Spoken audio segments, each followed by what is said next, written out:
குழந்தை வளர்ப்பு என்பது ஒரு ஆர்ட் என்று சொல்வார்கள்.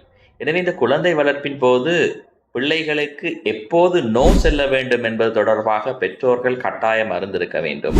நோ சொல்வதும் உங்களுடைய குழந்தையின் மீது காட்டுகின்ற அன்பின் வெளிப்பாடாகத்தான் கருதப்படுகின்றது.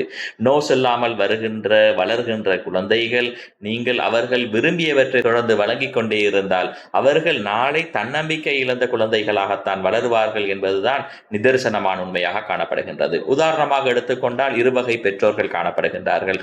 உதாரணமாக வீட்டில் ஒரு சாப்பாடு சமைக்கப்பட்டிருக்கின்றது, அல்லது நீங்கள் அவருக்கு ஏதாவது ஒரு பண்டத்தை வாங்கி கொடுக்கின்றீர்கள். அந்த பண்டத்தை, அந்த உணவை பிள்ளைகள் சாப்பிட மறுக்கின்ற ஒரு நிலைமை அவதானிக்கின்றது. சாதாரணமாக மீன் பருப்பு சமைக்கின்ற ஒரு வீடாக இருக்கலாம், அல்லது மரக்கறி பருப்பு சமைக்கின்ற வீட்டில் இந்த குழந்தை இந்த சாப்பாட்டை மறுக்கின்ற சந்தர்ப்பங்களில், இந்த சாப்பாட்டை உமக்கு சாப்பிட விருப்பம் இல்லாவிட்டால் ஒரு ஆம்லெட் போட்டு தருகின்றேன், சொசேஜ் இருக்கின்றது, சிக்கன் இருக்கின்றது, இந்த பிஸ்கட் சாப்பிடு, அல்லாவிட்டால் ஆன்லைனில் ஆர்டர் பண்ணி சாப்பாடு வாங்கி கொடுக்கின்ற ஒரு நிலைமை ஒரு வகை பெற்றோர்கள் காணப்படுகின்றார்கள். பெர்மிசிவ் வகை பெற்றோர்களாக இருக்கின்றார்கள்.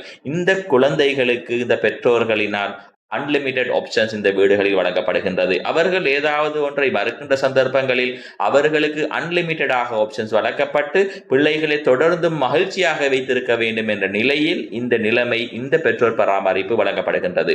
இதற்கு மாற்றமாக இருக்கின்ற நோ சொல்லி அத்தாரிட்டேட்டிவ் பேரண்ட்ஸாக இருக்கின்ற ஒரு வகை காணப்படுகின்றது.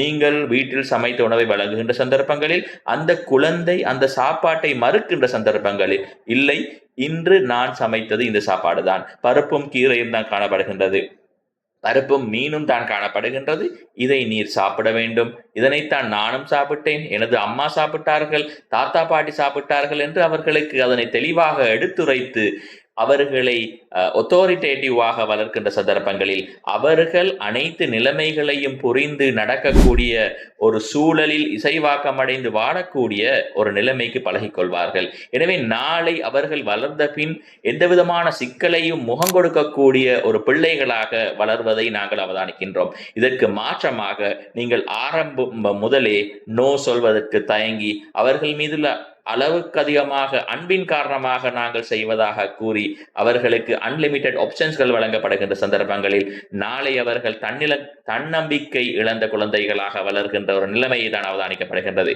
எனவே நீங்கள் பெற்றோர் பராமரிப்பின் போது நோ எப்போது சொல்ல வேண்டும் என்பது விடயம் தொடர்பாகவும் நீங்கள் கட்டாயம் அறிந்திருக்க வேண்டும், தெரிந்திருக்க வேண்டும், அதனை நடைமுறையிலும் வைத்திருக்க வேண்டும்.